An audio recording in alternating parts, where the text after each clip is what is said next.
you know already how to stand because it's mountain pose basically. The idea is stacking everything. So stacking your skull over your neck, over your shoulders, your ribs, over your pelvis over your knees over your ankles, and your feet pointing straight forward.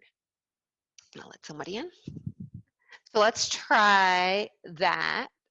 And there are two places besides the feet. There's three places really.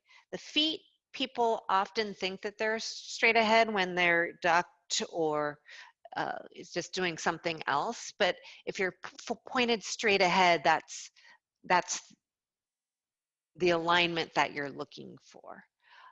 The other places, excuse me.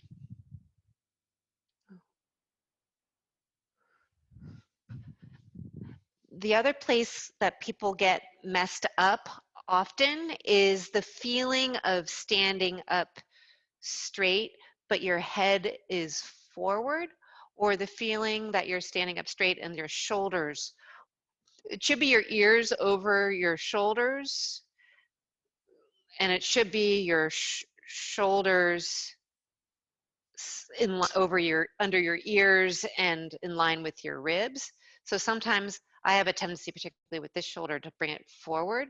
Or if you've been told to like puff your chest and shoulders back, all of a sudden that puts my shoulders behind my head and my ribs are no longer above my hips. So I have to bring all that in to have that everything stack appropriately. I'll let a couple other people in.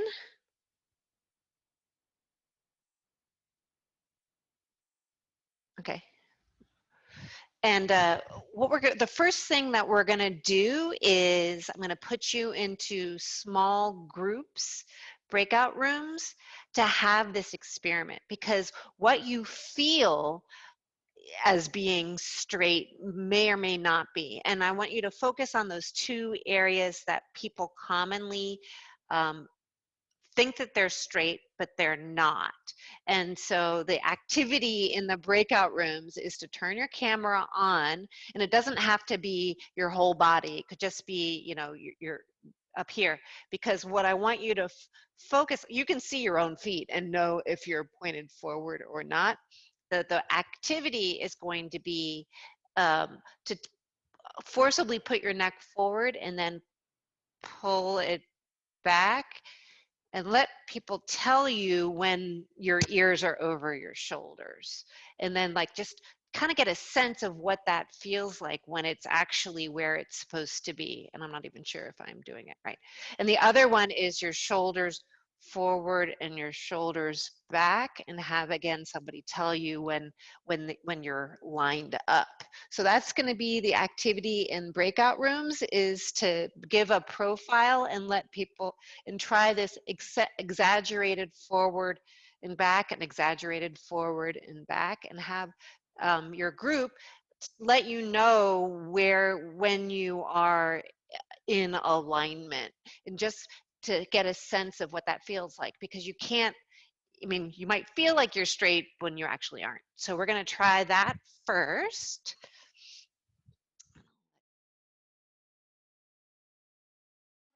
And the next part is for sitting.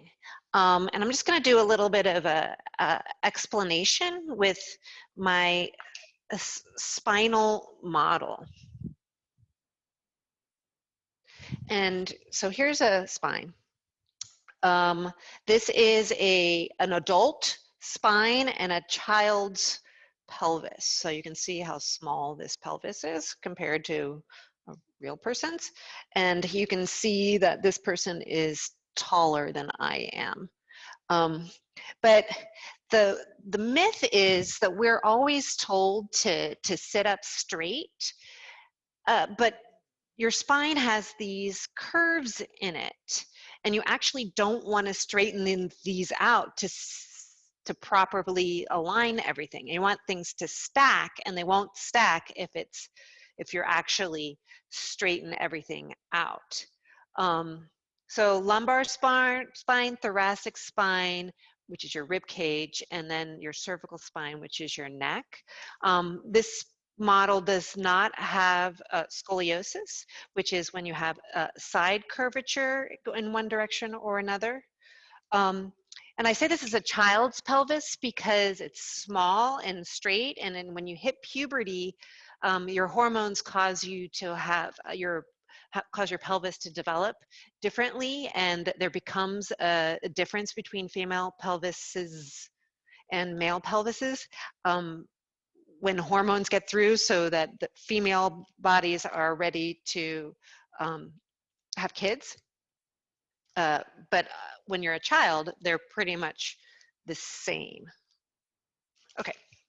So that's a little overview of your pelvis. And to sit, the reason I'm sitting on a ball first is to like be in that same idea. First thing, you want to sit on your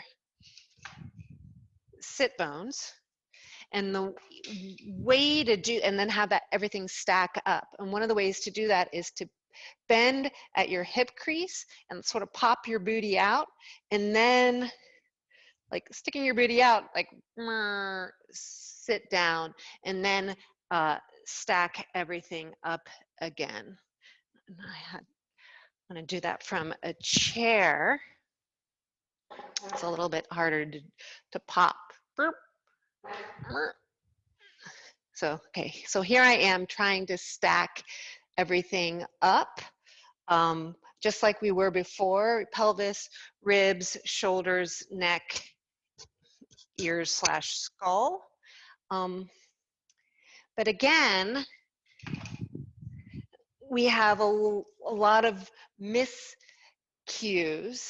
Like, for example, I always thought I was supposed to flatten this part of my spine. So notice that when I feel like I'm sitting up straight, and this is actually very straight. It goes straight from my pelvis to my ribs. I flattened out that lumbar curve. And so for like, oh, I'm sitting up straight. But then if I add that curve in, it just looks better, right? So that's it. So I think I'm sitting up straight. And then if I add that curve, it just opens things up and actually stacks things up like they're supposed to be. And again, like we were doing in that last activity where we're accentuating it, we have an activity with sitting. So grab a chair that's hard if you can, or a stool or whatever. Or if the only thing you have near you is a couch or a bed or whatever, grab a book to sit on so you can feel your sit bones, what are they called? Your ischial tuberosities. I'm gonna let somebody in. Okay. So your sit bones is this part of your pelvis, and this is actually if you're stacking everything, this is where you want your weight to be, kind of like this. If you don't sit on your tailbone, we do on a more couch often, but this is actually flattening all of these natural curves again. When you try to sit on your butt, you're sitting wrong. You don't actually sit on your butt.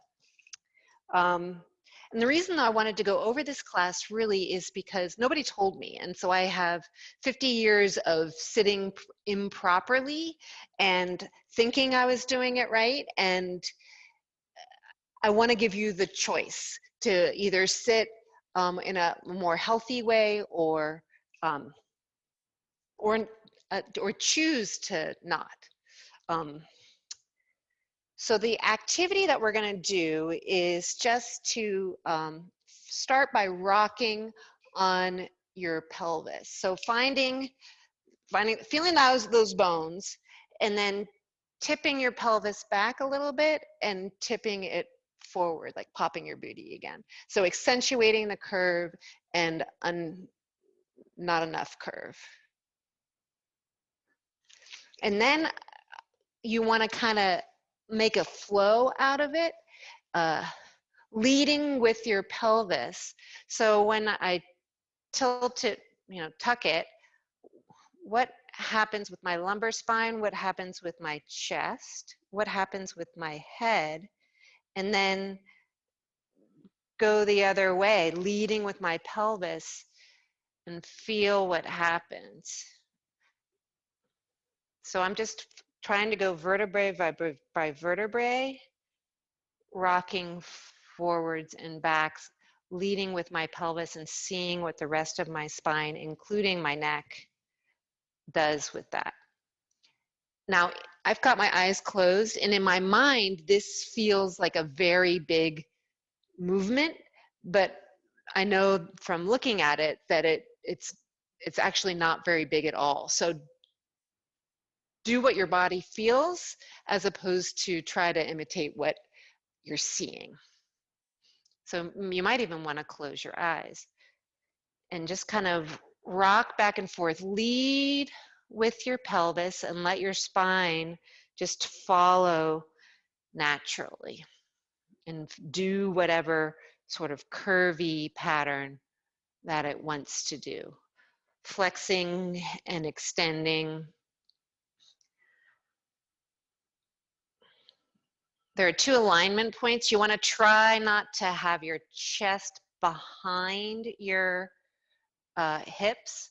Sometimes you feel like you want to do more of a wave feeling with more of an arch, and the challenge would be to try to keep your ribs above your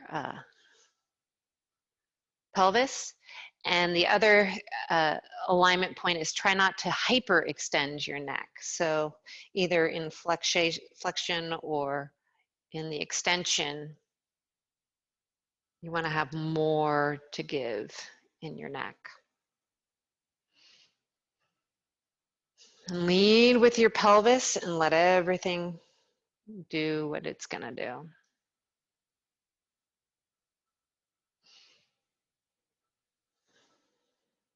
And then come to neutral from one of those positions where your eyes are basically horizontal, and pause there. And then keep on going with your extension, and then bring your head back to neutral, eyes horizontal, and pause there, and continue with your rock. Just note where your alignment is when your eyes are horizontal after doing, so this is almost like what we were doing with our shoulders when standing, and your neck with standing, just finding that neutral space in between these extremes.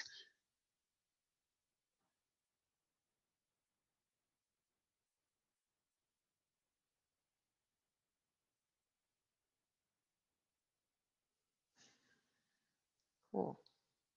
And when you find that neutral space, your spine should be in that stacked position that we're looking for. So technically, this is what we should be doing. But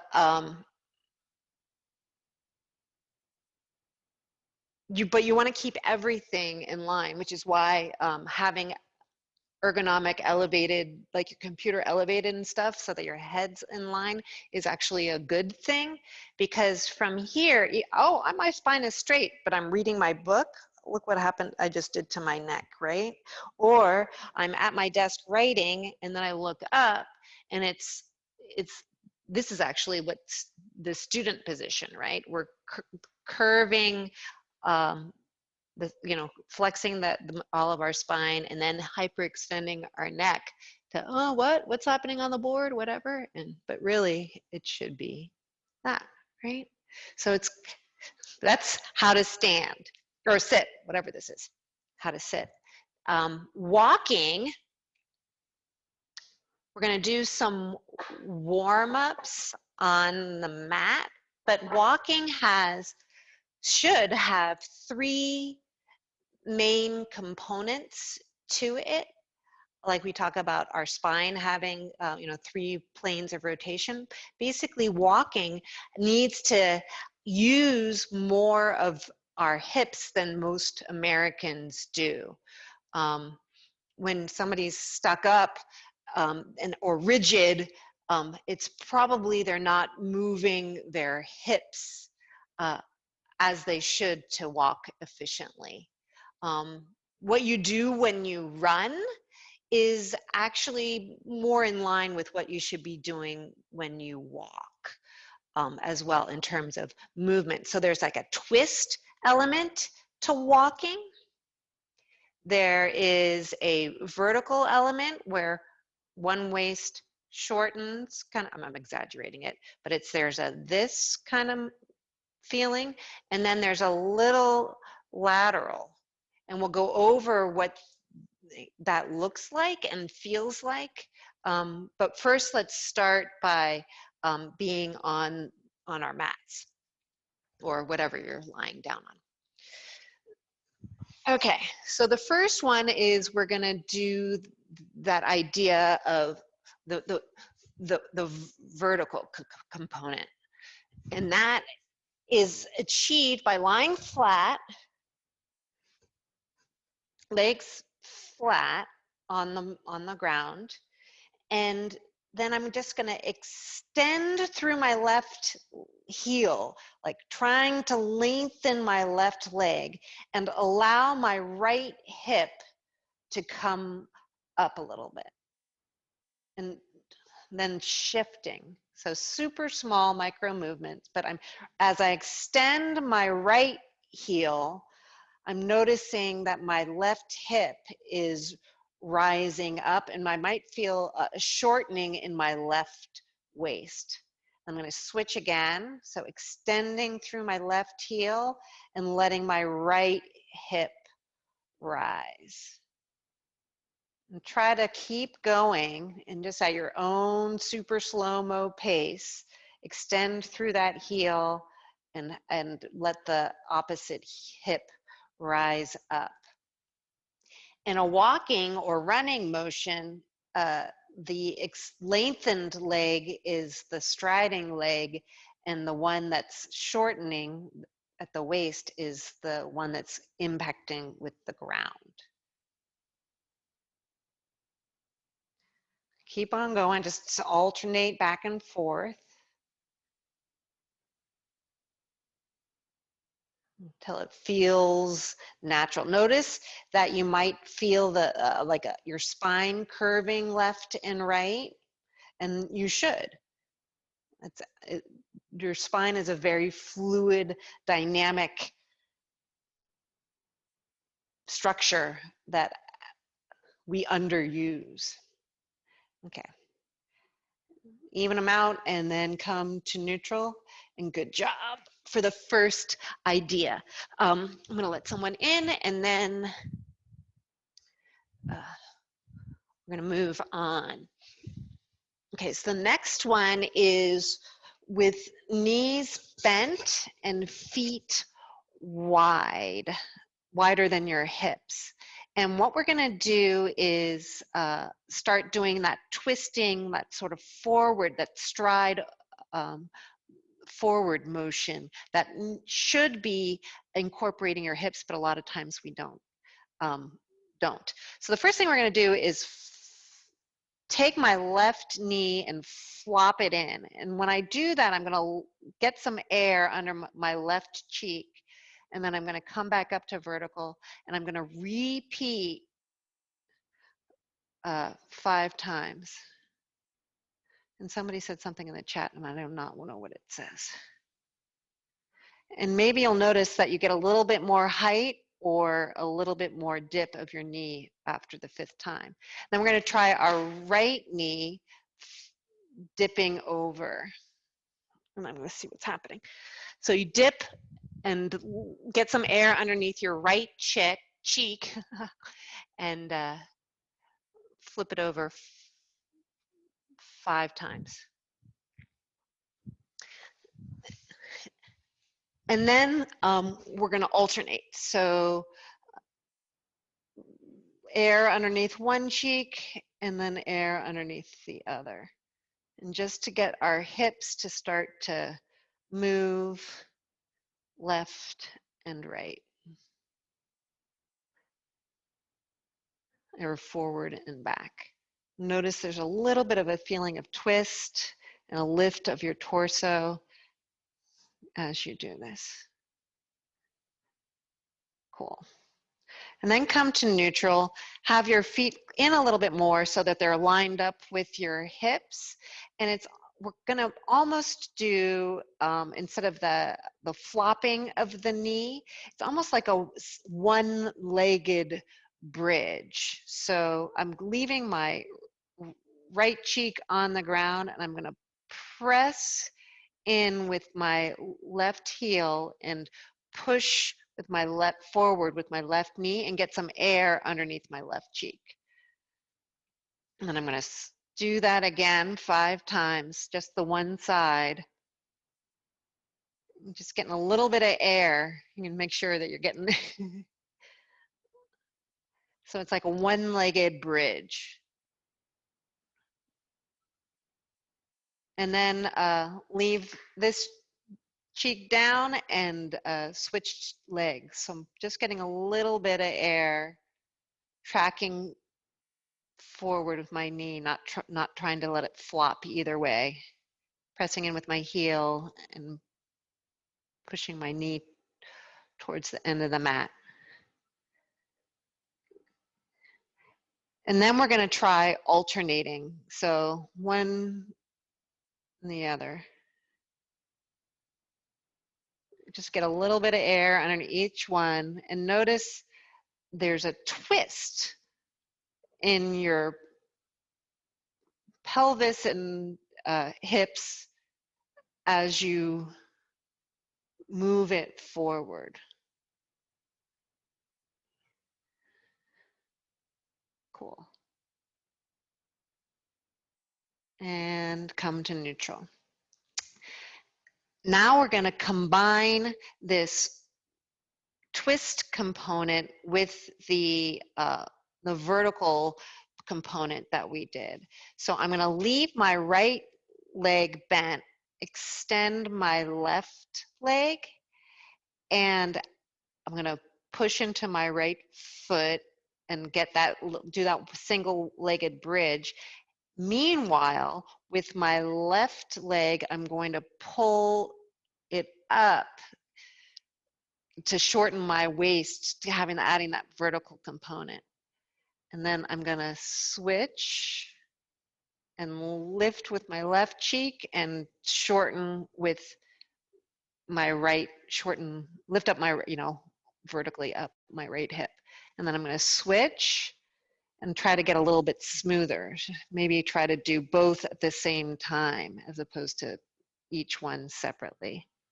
And then switch again. Go at your own pace, but super slow-mo, really. And then switch again. So push up and shorten. And the bent knee is the striding leg, and the one that's straight is the one that's in contact with the ground. And these are the 2 of the components. We'll do it a few more times to try to get it, keep on going until it gets easier, right? And maybe you can feel like your hips are doing like almost like a half circle or a quarter circle or an infinity symbol. If you can get it smooth.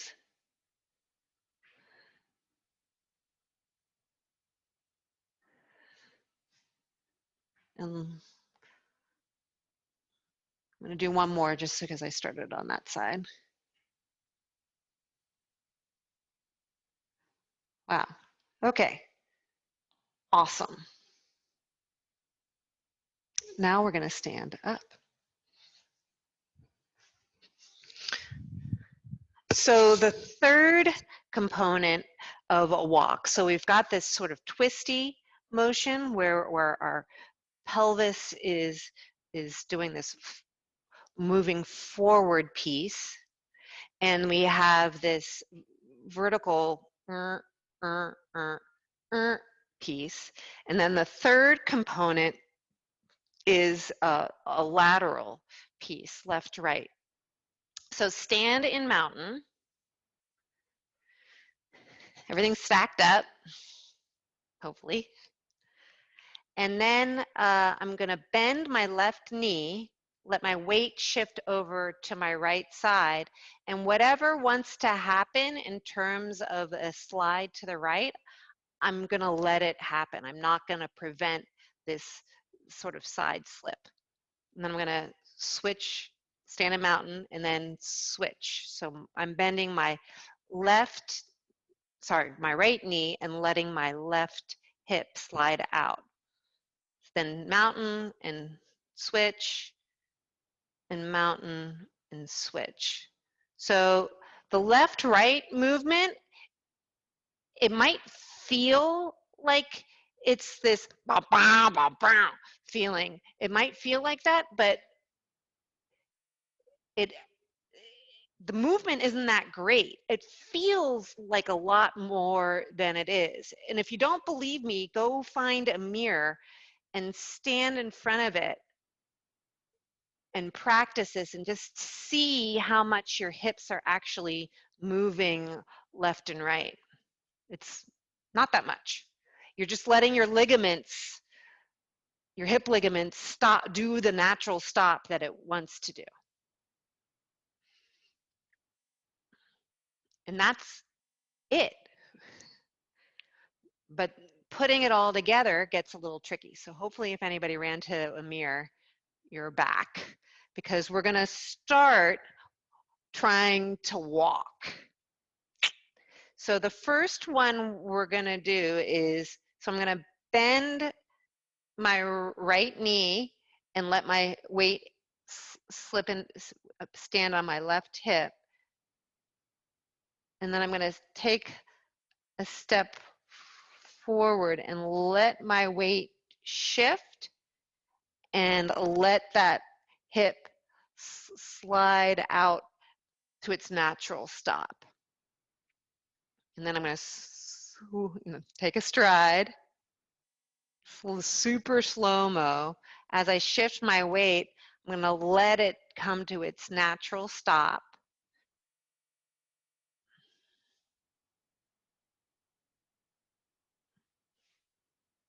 I think this will be my last one, and I'll turn around and come the other way. And it's a very slight, like it might feel like your hips are really moving out, but if you're watching, I'm not really doing, like, it feels like a lot more than it is. And notice I think I'm leading with my neck too. Cool. So that's that lateral piece. This time we're gonna walk back and forth again and concentrate on that more twisty piece. So like we were doing with the one-legged bridge. So putting my weight into my left hip, left leg, stepping forward with my right foot, adding that twist piece and shifting my weight into this hip. And then bringing my left foot forward, making sure I'm adding this twist piece, like a one-legged bridge, and shifting. So super slow-mo, go at your pace, but make sure that you're doing that one-legged bridge piece. Now notice if your shoulder is going with you, like in terms of like, are you doing this when you go? But when you walk, you want to be So if this hip is going forward, I want to have this arm going forward, right? So it's even accentuates the twist. Make sure you're opposite, because we have a tendency to, okay, I'm going to go the other way.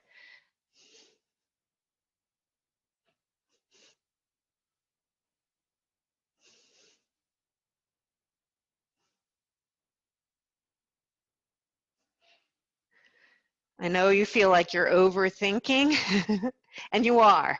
Well, we will speed up eventually, but having this motion, and do you feel that sort of like a half circle or a quarter circle, or like you're making an infinity sign with your hips? That's actually what the sensation should be.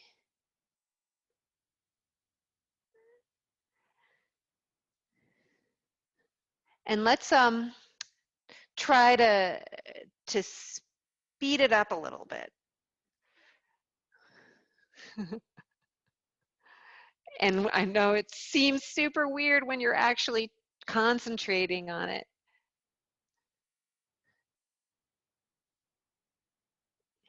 And I know we don't have much space. I mean, I'm getting 4 paces and maybe you don't even have that. So maybe make an adventure and go over to your kitchen or whatever and see what it feels like to try to incorporate some of this.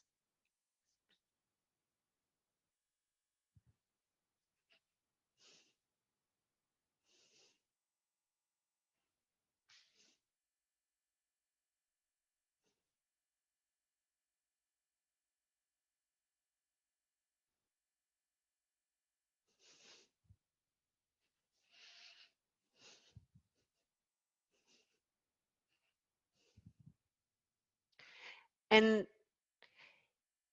I didn't accentuate this one because you're probably doing it naturally. So, so this is like the exaggerated. It's what it feels like I'm doing, but look wise, it looks very natural and not like I'm doing some weird polka dance with my body, right? So over break, I want us to try it and see what it, even when you walk around, just try these different things. And I'm going to put you in breakout rooms again, and it might be interesting to see like what your walk looks like when you keep your pelvis still, which might be how you're normally do, versus trying to be more loose about it, and ask the people in your room which one looks like it's more natural, or like that you look like you're more comfortable. It should be like a fluid, flowy thing that doesn't look over sexualized or doesn't look weird or exaggerated, but as opposed to being the rigid. And you'll, like, I do this on my dog walks and I try to remember. My sister has a keyword where she says sachet to herself, and that helps her add some of that that movement. But because I'm doing this like that bridge thing, my stride, I can, like, if you're a person who's like has short legs, adding this will give you so much more length in your stride that you might be surprised how it's the efficient way to walk. So I'm gonna put you guys in rooms, and I would recommend trying I mean, it's super hard to put all that together and not feel like you're super self-conscious about it, but it's interesting to try uh, locked in where your pelvis doesn't really move and you're just moving your legs forward, versus one where you have more movement. And just ask which one looks like you're more comfortable, like, like though it could be very awkward. I hope you guys had a little bit of a chat, and if you were able to walk, that's awesome. And particularly over break, give it a go and see what it feels like trying these different, focusing on these different ways to move, and see if you, like if you're walking with somebody, see if you become more efficient than the person next to you, etc. So we're going to do a closing meditation, and it's called a loving kindness meditation. So sit in a way that's comfortable for you, or lie down if you want to do a shavasana kind of position. I'm going to stay sitting.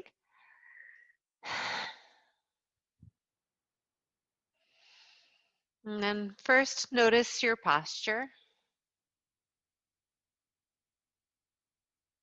and your breath.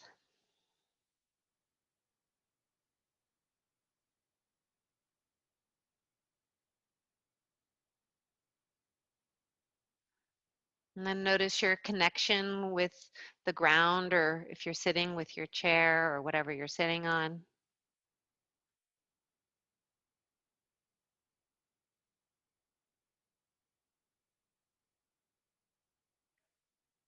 And then I want you to bring something or someone that you love into your mind. Either a person, a being. So it could be your pet, or a tree, or your mom, or somebody who you look up to, or is a mentor, or is just a compassionate friend. And it doesn't have to be the perfect person, just think of somebody.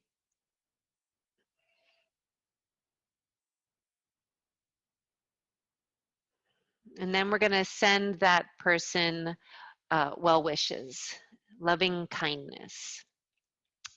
So say to that, or say it to that person in your mind, may you be happy, may you be healthy, may you be safe, may your life be filled with ease.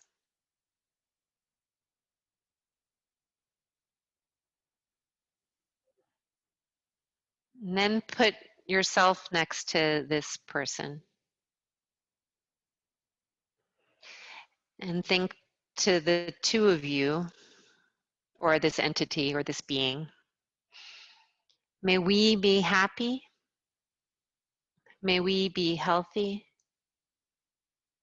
May we be safe. May our lives be filled with ease. And just kind of bathe in this feeling of loving kindness.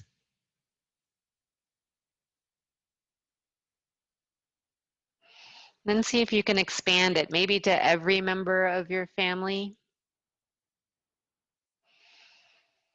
May we be happy. May we be healthy. May we be safe. May our lives be filled with ease.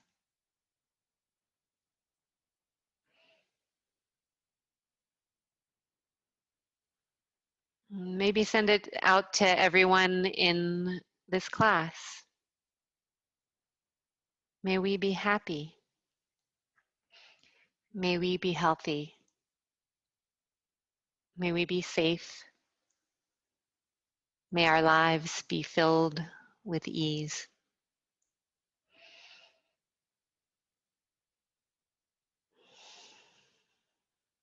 And then maybe expand it to all of Los Angeles, or all of California, or all of the United States, or all the world.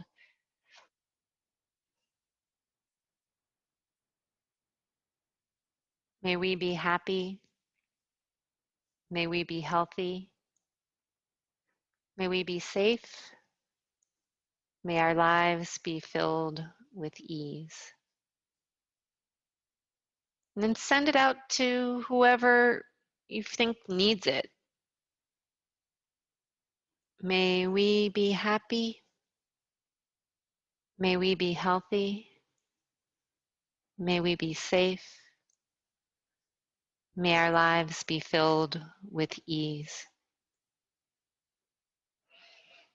And then just leave yourself in your mind's eye. May I be happy. May I be healthy. May I be safe. May my life be filled with ease.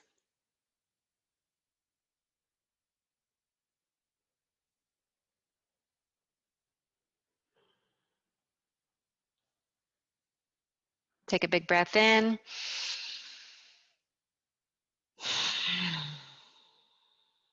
Wiggle anything that needs wiggling or stretch anything that needs stretching.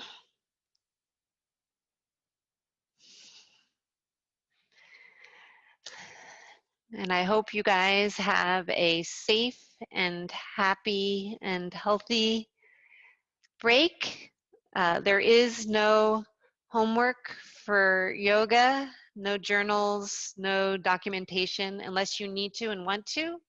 Like you're missing something and you wanna put something in, you're welcome to. But just continue mindful practice. Maybe practice your walking. And I will see you in a week and a half. Namaste, everybody. Thanks.